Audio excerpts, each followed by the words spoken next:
सभ्यता से भरपूर शास्त्री परिवार की इकलौती बेटी मोहिनी को बचपन में ही पढ़ाई के लिए विदेश भेज देते हैं, जहां से वो सालों बाद ग्रेजुएशन पूरी करके इंडिया वापस आती है, जो अब संस्कार, सभ्यता, संस्कृति जैसी चीजों से कोसों दूर होती है। एक सुबह मोहिनी शॉर्ट ड्रेस पहने, कानों में हेडफोन लगाए जोर जोर से इंग्लिश गाने गाती हुई घर में घूम रही होती है। सुबह सुबह भगवान का नाम लेते हैं, राक्षसों की तरह चिल्लाते नहीं। पॉप्स, आपको अच्छे गाने की बिल्कुल समझ नहीं है, so take a chill pill. अरे मोहिनी, पापा से ऐसे बात करते हैं क्या? सारी तमीज भूल गई हो। ओह मॉम प्लीज, इतनी बड़ी भी कोई बात नहीं हुई, सो डोंट ओवर रिएक्ट। ऐसे ही दिन बीतते हैं जिसमें मोहिनी के तौर तरीके, रहने और बात करने का ढंग उसकी मम्मी पापा को परेशान करने लगता है। भला कोई मानेगा कि ये मेरी बेटी है? रीति रिवाज और संस्कारों से तो इसका दूर दूर तक कोई नाता नहीं, और अब तो लगता भी नहीं कि कभी होगा। अरे ऐसे कैसे नहीं होगा? लड़कियां सारे नखरे अपने माँ बाप को ही दिखाती है। ससुराल जाकर उन्हें सब कुछ करना भी पड़ता है और मानना भी। पत्नी की बात शास्त्री जी समझ जाते हैं और कुछ ही दिनों में अपने से भी ज्यादा धार्मिक परिवार में निखिल के साथ मोहिनी का रिश्ता पक्का कर देते हैं। रिश्ता तो पक्का कर दिया, पर यहाँ मोहिनी को कैसे मनाएंगे? शादी ब्याह के मामले में आटे में नमक जितना झूठ तो चलता है जी।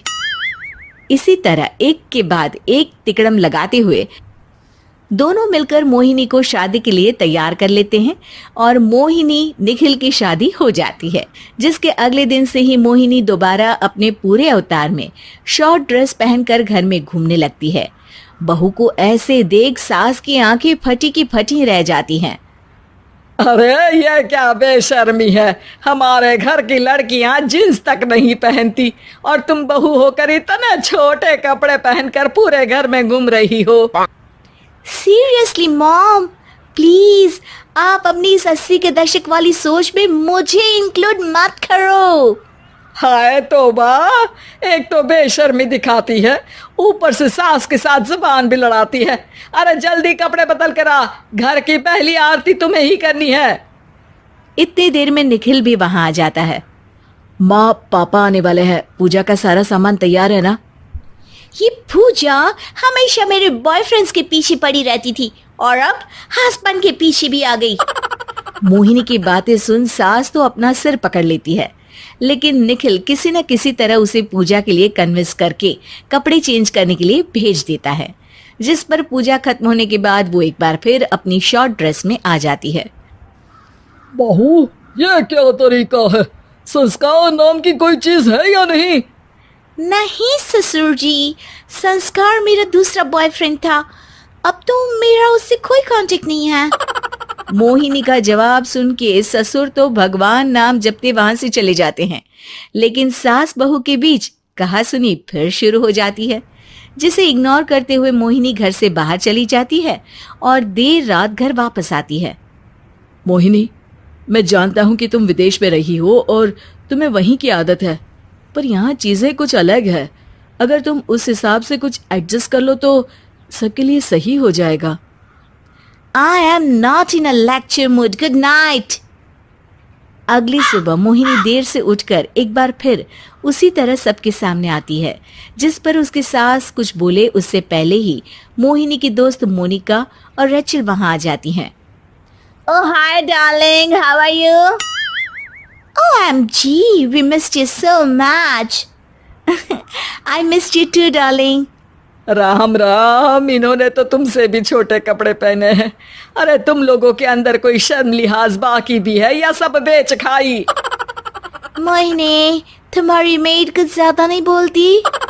इस पर मोहिनी की दोस्त उसकी सास का मजाक बनाने लगती है, जिसे सुन निखिल उन्हें जवाब देते हुए कड़वे शब्द सुना देता है और वो सुन के वो दोनों तो मुंह बनाए वहां से चली जाती है, लेकिन गुस्से से लाल मोहिनी वहीं खड़ी निखिल को घूरती रहती है।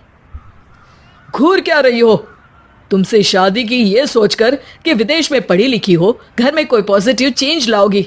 अपनी करियर के लिए एम्बिशियस होगी, पर अपने इस बिहेवियर से उस पढ़ाई के साथ साथ अपने मम्मी पापा के नाम को भी डुबो रही हो।